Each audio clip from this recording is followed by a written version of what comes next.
Like we always do at this time, ladies and gentlemen. What up, y'all? Nah, this I told y'all read up on this young man, Static Major. He's very major.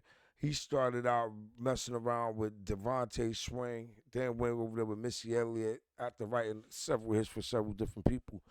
Look how many of these young people, and I feel like the reason he was knocked off the board because of who he was dating, and I feel like he was dating a person that everybody wanted, and they was jealous. Jealousy is a mother, you know what?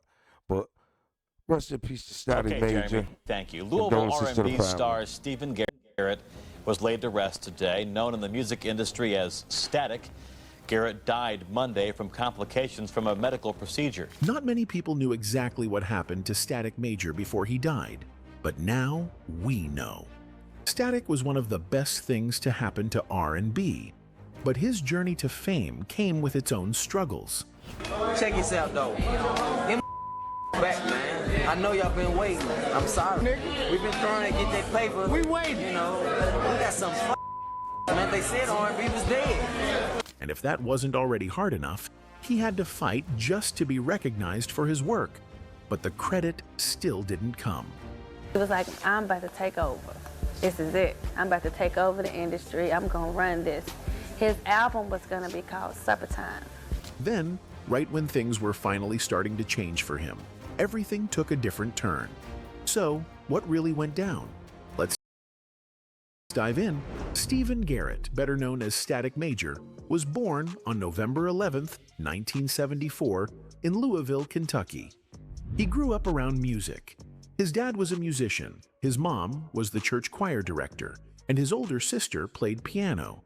By the time he was 3, he was already singing in church.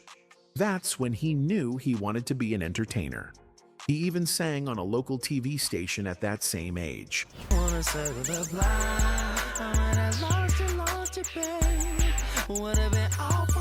When he got older, especially in his early teens, people at school remembered him always rapping, singing, and making beats on his desk. They said he was cool, funny, and a ladies' man. But most people didn't even know he could really sing, because where he was from, he didn't show off like that. Still, he sang. He and some friends formed a gospel singing group, and they would go up against other local groups. Some of those groups would later include the people who became his future group members in Playa, Black, and Smokey. Their group was very popular in the city at the time. Music is it's like breathing. Simple. But when Static was 16, something tragic happened. His only sister passed away from heart failure at age 22. Static took it very hard and blamed the hospital for her death. He started struggling in school and getting into trouble, which led to him being sent to a program called Burger King Academy. It was a program for talented kids who were having a hard time. That program ended up changing his life because the school recognized how gifted he was. They asked him to sing the national anthem, and when he did, he won a full scholarship to the University of Louisville. He was only 17. Around this time, he created the name Static Major. He said he wanted to bring static, meaning a strong presence, to the music industry, and he added Major to stand out from others with similar names.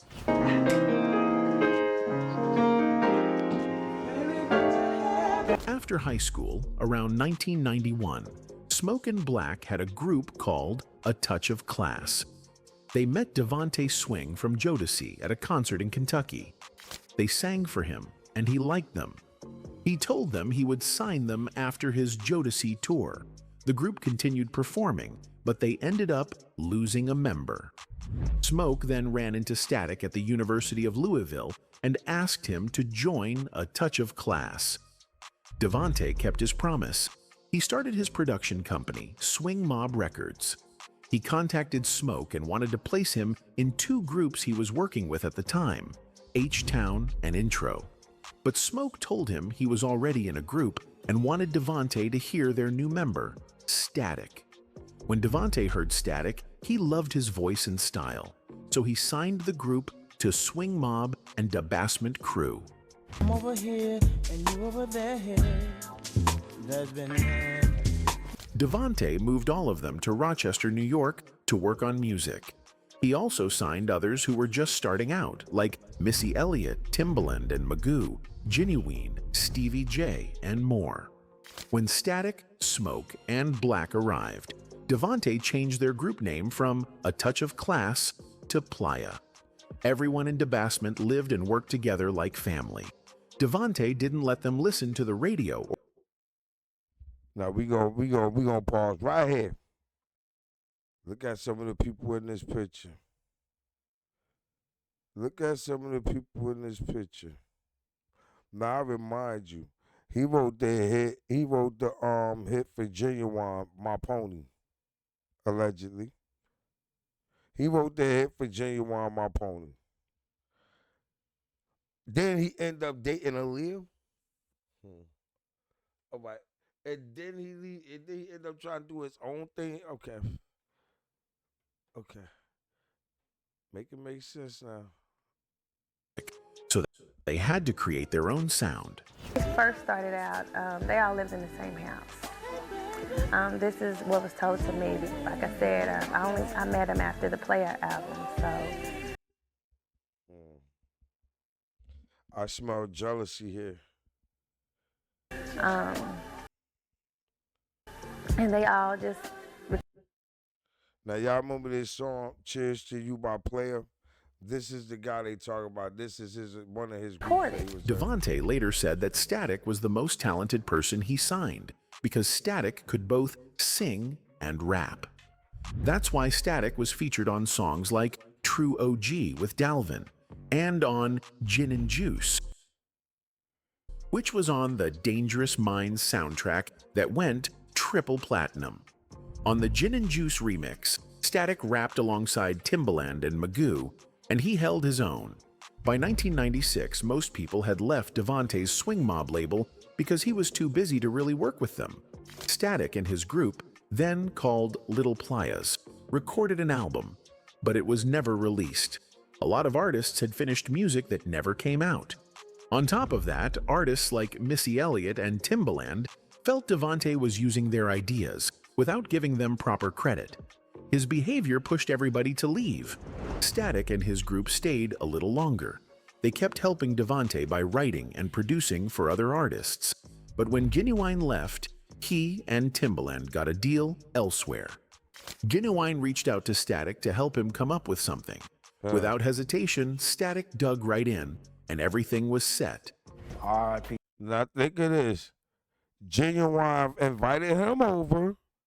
He ended up helping Genuine with his song, and let's see who he ended up with. Static Major.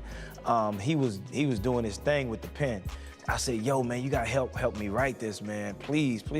So I gave it to him, and I went home, and he was like, yo. The song Pony was finally released. It blew up. It hit #1 on the Billboard R&B charts for 2 weeks, reached #6 on the Hot 100, and went platinum. Static even won an ASCAP award for it.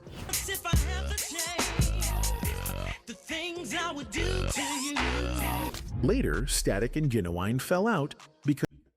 Of course they did. And remember that picture right there from I did you wrong, you did me wrong. Remember he showed that picture? I thought they was somebody's props. I didn't know that was Static Major. He had showed up there saying rest in peace too. Because Genuine wasn't giving him full credit for writing Pony. After that, Static and Little Players left Devante too. They got new management under Blackground Records, run by Joe Mo Hankerson, Aaliyah's cousin. At this time, Blackground was already having success with Missy, Timbaland, and Aaliyah. With Blackground behind them, the group got a record deal with Def Jam. They also changed their name to Playa. On March 24, 1998, they dropped their first and only album, Cheers to You.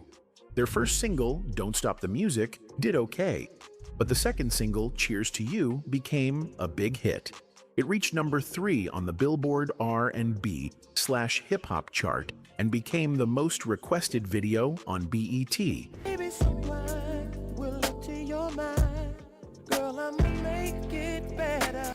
They also did a song with Aaliyah called One Man Woman, But even though their music was good, the album didn't sell well, and Def Jam didn't really get who they were.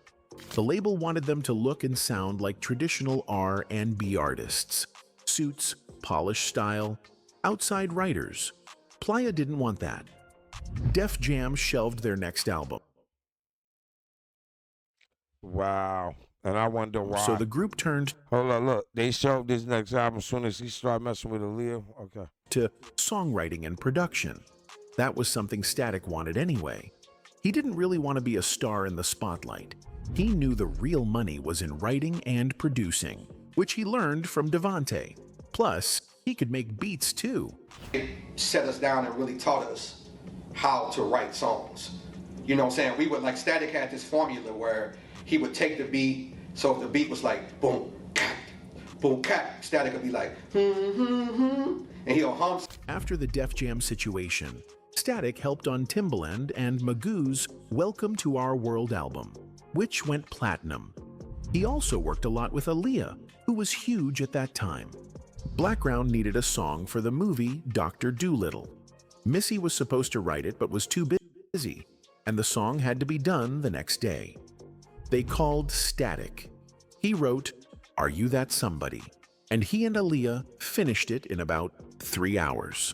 There were rumors that Static and Aaliyah were dating. According to Static's mother, Now, how did that look in Genuine, which we know that was allegedly his girlfriend, which he was way too old to be with her, but who am I to mind their business?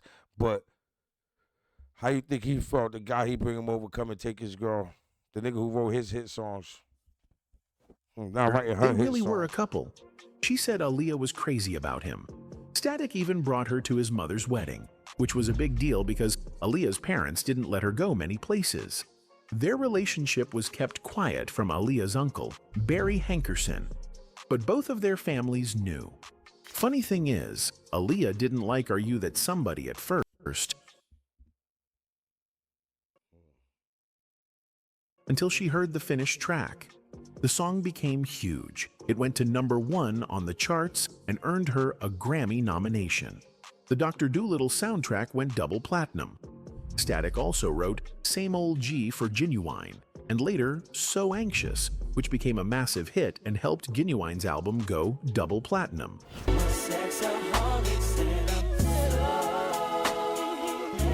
Though Static and Aaliyah eventually broke up, they stayed close and continued working. Now, you want me to tell you what's funny?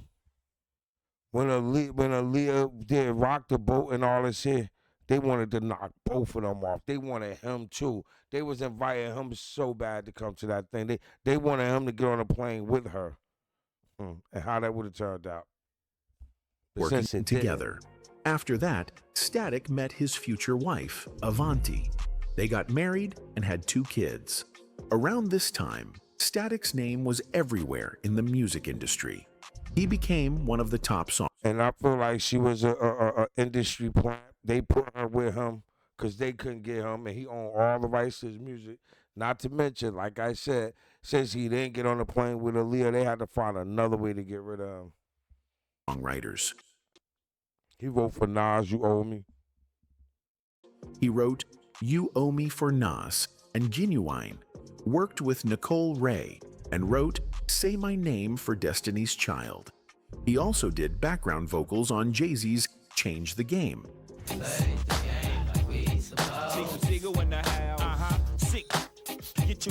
He worked with Aaliyah again on her movie Romeo Must Die, writing Try Again, which hit #1 on the Billboard charts and won MTV Awards. Aaliyah was also nominated for a Grammy for it. Static also wrote Come Back in One Piece, featuring DMX.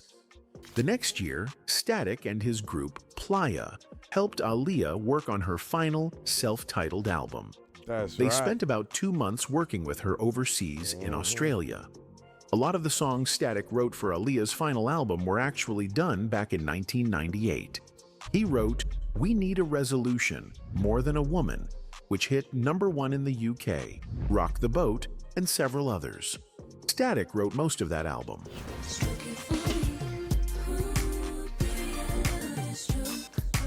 But on August 25th, 2001, Aaliyah died in a plane crash after filming the Rock the Boat video in the Bahamas. Static was heartbroken.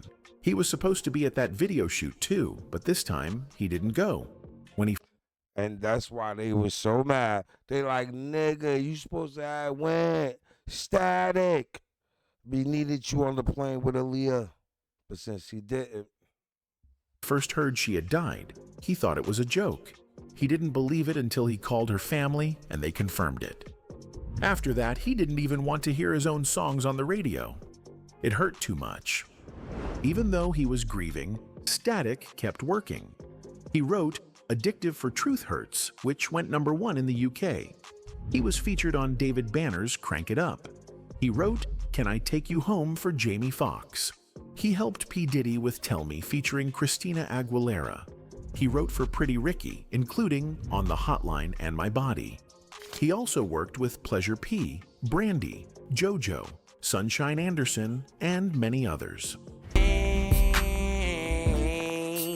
How I feel about you. Static Major, you know, actually, he's always been a part of me. Like, even when I was in the group, like, he was like the 5th member nobody knew about. But, no, it's definitely like a loss to me. Like, that's my brother. Like, Even with all his success, Static didn't live a flashy lifestyle. He didn't party or chase the spotlight. He was a family man. He spent his time with his wife and kids, took them to football games, and hung out with his friends back home. His friends were the ones driving his nice cars. He was still just a regular, humble guy. At the same time, he was working on his first solo album called Supper Time, which was going to be released through Blackground Records. Other labels like Atlantic and G-Unit wanted to sign him, but he stayed with Blackground because they were the ones who believed in him first and gave him his first real money. He had huge producers lined up for his album: Timbaland, Dr. Dre, Scott Storch, Pharrell, and more. The album was going to be big. Then Lil Wayne reached out to work with him. Wayne already had Thaw Carter 3 done, but he was missing a crossover hit. When he and Static got together, they made Lollipop.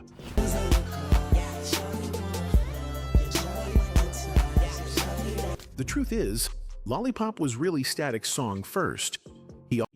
That Lil Wayne stole, like everybody else was stealing music from him. But, like I said, it's something about his wife. Shit, industry plant. Already Wow. had the hook and idea before giving it to Wayne. When the song came out, it blew up. It hit #1 on the Billboard Hot 100, sold over 9 million copies, and won a Grammy for Best Rap Song. Lollipop helped Thaw Carter 3 sell over 1 million copies in its first week and over 8 million overall. And The that was album his won a shit. Grammy for Best Rap Album, and Wayne's song, A Milli, won Best Rap Solo Performance. That was Lil Wayne's biggest record. That I feel like, I mean, I don't know if I'm right or not, but I think that was the turning point in Wayne's career where everything went crazy after that. Static was at the peak of his career. His name was everywhere. He was getting ready to release his own album. But on February 25th, 2008, everything changed. Static Major passed away in a hospital due to complications from a medical procedure. Yeah, Static, man.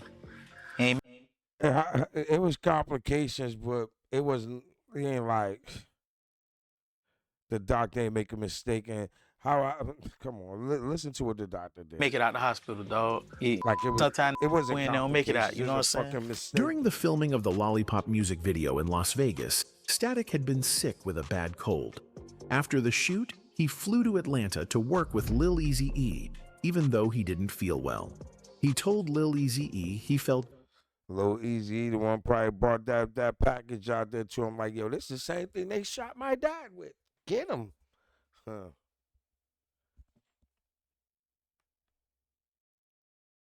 This nigga like a cartoon that character. I feel like, I mean, I don't know if I'm right or not, but I think that was the turning point in Wayne's career where everything went crazy after that. Static was at the peak of his career. His name was everywhere. He was getting ready to release his own album. But on February 25th, 2008, everything changed. Static Major passed away in a hospital due to complications from a medical procedure. Yeah, Static, man. He ain't make it out the hospital, dog. Sometimes when they don't make it out, you know what I'm saying? During the filming of the Lollipop music video in Las Vegas, Type of shit is Static that had to been say? sick with a bad cold. After the shoot, he flew to Atlanta to work with Lil Eazy-E, even though he didn't feel well. He told Lil Eazy-E he felt dizzy, so he went back to his hotel. Later, he called his mom and his wife saying he couldn't swallow and was losing his voice. They told him to go to the hospital, even though he hated hospitals because of what happened to his sister. But he felt too sick to avoid it. The hospital told him it was just acid reflux. A few days later, his wife picked him up from the airport. He was in a wheelchair with his eyes shut, and she was scared. They took him home so he could rest. Around 3 a.m., she heard him choking. They rushed him back to the hospital. At the hospital, they gave Static IV fluids to stabilize him. He started feeling a little better. They ran some tests because they first thought he might have had a stroke, but he didn't. Instead, they said he had myasthenia gravis. That's a chronic disease that makes your muscles weak. When you rest, it gets better. When you're active, it gets worse. It was an autoimmune disorder. Right. And it was called, well, it was myasthenia gravis. It's what they thought he had. So we, you know, at that point, he'd only been in the hospital 12 hours, so. The doctor suggested a treatment called plasmapheresis. It's kind of like dialysis. They would Now, you see how calm she was? Oh, yeah, they thought he had this, but he really had that. And then out of the clear blue, they gave him this surgery out of the blue. put a tube in his neck and chest to filter his blood through a machine and then send it back into his body. The procedure was supposed to happen the next day, but for some reason, the doctor rushed and wanted to do it that same day. Static didn't feel right about it. He didn't like the idea of doctors working on his neck and arteries. He already had a fear of hospitals because of his sister. Because it wasn't supposed to be done till the next morning in the first place. And then all of a sudden everything was rush. The doctor wants to do it now, and you know, and I'm like, okay. I mean, it's everything started happening. His wife ended up signing. Even though it ain't sound right, she said, okay. And she had a fucking life insurance policy on him, okay. The papers, and she left the hospital. bet His she mother did. planned to stay with him. Before his wife left the building, she came back to check on him. She said the way Static looked at her felt like he knew it was the last time they'd see each other. After she left, they began the procedure. The doctor put the catheter in his neck without using a scope. Basically, he did it blindly. He did it wrong and punctured one of Static's veins. Blood began leaking inside his body. Static passed away right there. After he died, rumors spread online saying he had a brain aneurysm or that he overdosed. The real cause of death didn't come out until his wife ordered a private autopsy. The private medical examiner reported that Static died from respiratory arrest caused by complications from the catheter procedure. I ended up getting a private autopsy done. And just so happened is the person who did it was the person who ran the coroner's office for 30 years. So I got him to do the autopsy. And The report also said Static complained about pain right after the line was put in. He knew something was wrong. So Static's wife filed a malpractice lawsuit against Baptist Hospital East and the doctor who performed the procedure. When Static was buried, they laid him to rest in a gold casket. He truly went out in style.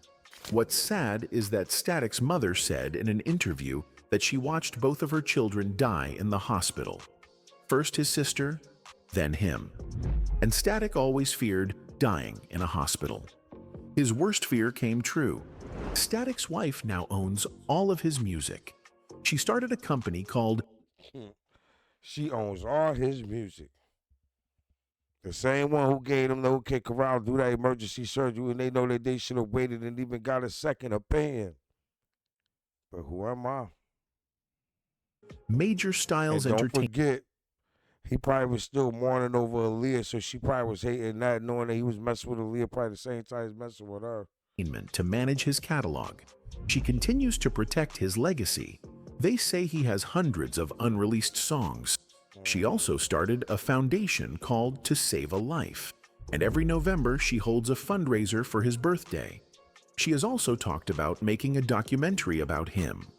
Static's group members, Smoke and Black, are still making music and touring. They also joined forces with the group Drew Hill. And Shouts out to Smoke and Black, still doing their thing. 2025, much love. They performed together, keeping Static's name alive.